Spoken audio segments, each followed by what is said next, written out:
Hi again. Now we're going to look at a situation like in number 7. Pardon me, number 6.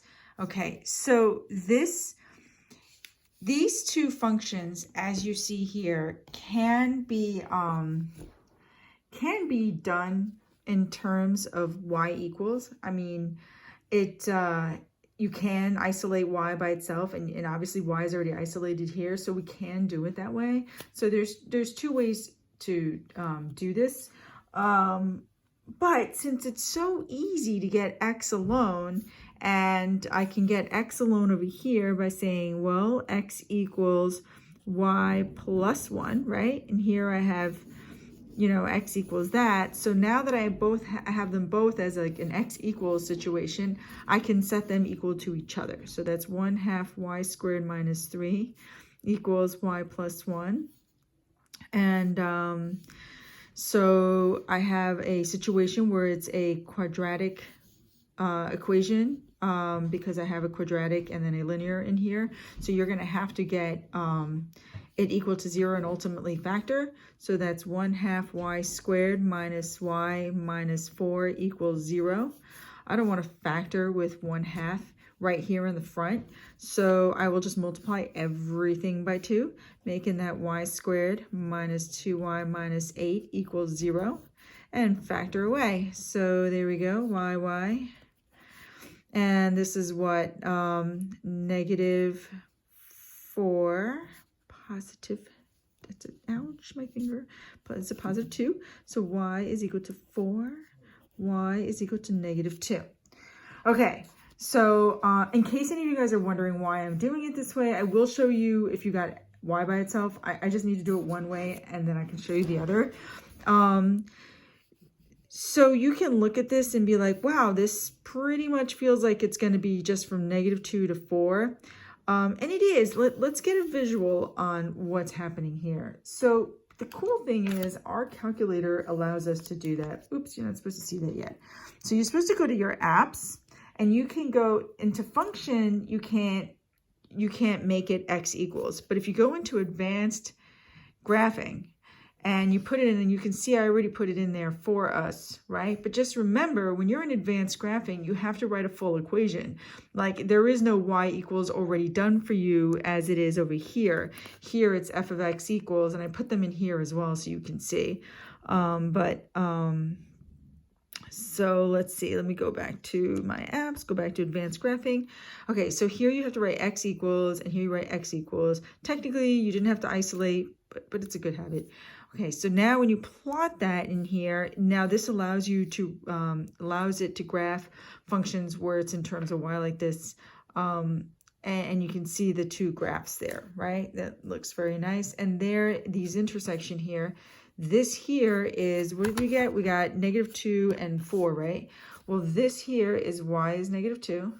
And all the way up here, this is y is 4. Because the intersection's going up, it's going from the bottom up, okay? Your delta x is going this way. And actually I should really draw my finger this way, because this is my top function and this is my bottom function, okay? That gets very confusing. That's why I have it up here saying it's from right to left, okay? It's feels a little backwards, but the reason it is because the first quadrant is like the beginning of everything. So the top, it's the y values going from higher y values,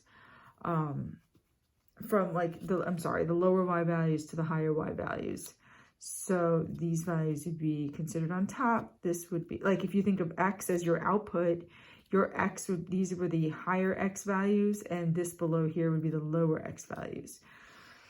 Anyway, okay, so back to this. So now you can just set up your integral, and you can just say, okay, I can very much see that this is negative 2 to 4. These, remember, are y values, right? So in here, my top function was the one that's all the way to the right, and that is linear. Forgot to make a sketch of this. I like to do that.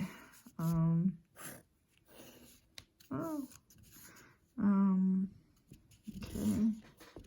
So this goes something like this. And like this. this. I don't know. It's not really pretty, but okay. So then the top is a linear one. This is x minus 1 minus, I was kidding, y plus 1. Thank you. And this is 1/2 y squared minus 3 dy. Okay. So that equals number 6, that equals 18, I believe. So you can check that out, plug it in, whatever you need to do. Okay. Okay, so now if you, we have this calculator, so we can always do that graphically. That's really nice, okay? But if you have gotten the other way to do this, right? We got 18 that way. The other way to do this is if you got y alone. So if you're like, okay, I got y equals x minus 1, and I got this one right here, I want to get y alone, right? So you would go, okay, let me just put it over here. 1/2 y squared minus 3 equals x, and now I got to get y alone. So I'd have 1/2 y squared equals x plus 3. So y squared equals 2x plus 6. So y equals, now if you had your algebra 2 teacher freak out on you and say you always have to remember the plus or minus, this is what they're talking about, because it makes a humongo difference. Okay, on our picture, when we had this graph, you have the top part of the graph, right? That is your positive y equals positive 2x plus 6. And then you have the bottom part of the graph. That is y equals negative radical 2x plus 6. That is why that plus minus is so darn important. And when I have my other graph, this one, my line, well, that one's just boring. That's just y equals 2x, no, y equals x minus 1, right? So it's something like that, I believe. Anyway, so since I want to find this area between them, you would say, oh, this is my top function and this is the bottom function. This picture is not doing justice. It goes more like, let me fix it. Be patient with me, people. All right. So the area in between is all this, which makes a huge difference that I fixed that, because the top function, and this is super confusing, okay? So just watch, right? The top function and the bottom function is not the same the whole time. It changes. What the heck am I talking about? So here. Okay, so watch carefully. Top function is this graph. Top to bottom. Top, the parabola to the line, parabola to line, parabola to line. Do you see how I'm doing that? Parabola to line, parabola to line, parabola. Oh, that is the last time it is parabola to line. What is it over here? It is parabola to parabola. Parabola to parabola. What the heck? The top function and the bottom function are the same function. Well, one's the positive, one's the negative. So if you want to get the same answer you got in this one, look how cute this is. It's just this. It's just one integral. It's nice. It's done. Now over this one, if we're going to do it this way, we got to break it up. Let's see it. This part right here, where is the bottom of that? Let's see what that is. Okay, so since this is a parabola going this way, that is -3, okay? You can find out where that is by, I guess, setting these two equal to each other, but that would seem weird. It's -3.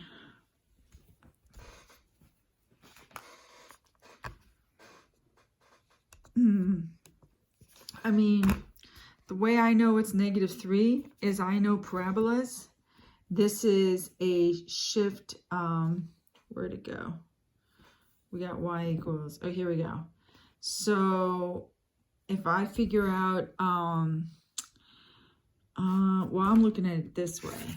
This is a shift down, -3. So I know this is going over to here, -3. So I know that that is -3. The other thing I can do is, let me see, can I set those equal? No, that's not the other way to do it. No, I think that's it. I think you just need to know your graphs and the shifting. Okay, if I come up with something else, I will. But yeah, so this is -3. So I would say this integral is from -3. And you can see it in the graph. -3, and it goes all the way up to here where they intersect.